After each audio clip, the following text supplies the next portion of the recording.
24 degrés Celsius sur la plage de l'île Ward qui se trouve sur le lac Ontario de l'autre côté du centre-ville. Alors ici il fait presque 33 degrés, le soleil tape quand même assez fort et j'ai même un peu de mal à garder les yeux ouverts. Comment expliquer un tel écart de température à seulement quelques kilomètres de vol? Eh bien si je regarde autour de moi, je suis sur la place Nathan Phillips qui offre très peu d'ombrage et dont le sol est minéral. L'hôtel de ville, juste à côté, a une façade quasi entièrement vitrée qui réfléchit la lumière du jour et donc participe à l'augmentation de la température ambiante.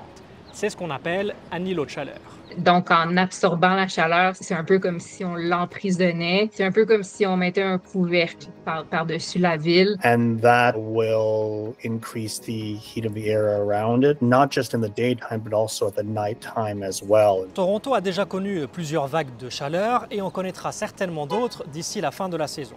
Ce type d'épisode est malheureusement devenu monnaie courante et met en évidence la vulnérabilité de nos infrastructures. So the city of Toronto, especially in a lot of the older buildings, were built for a different kind of climate that we are expecting in the future. So we do need to change things and make things cooler for people. Mais est-ce que ça veut dire qu'on est condamné à fuir nos centres-villes dès que le thermomètre s'affole? Et si, contrairement à Mehdi, vous n'avez pas la possibilité d'aller vous rafraîchir sur les îles de Toronto, alors direction un des parcs de votre ville.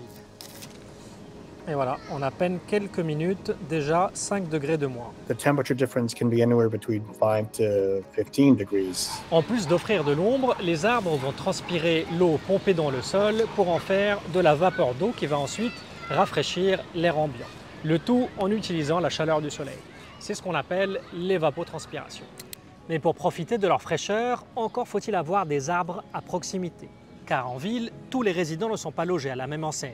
Les quartiers défavorisés étant généralement moins bien dotés en espaces verts.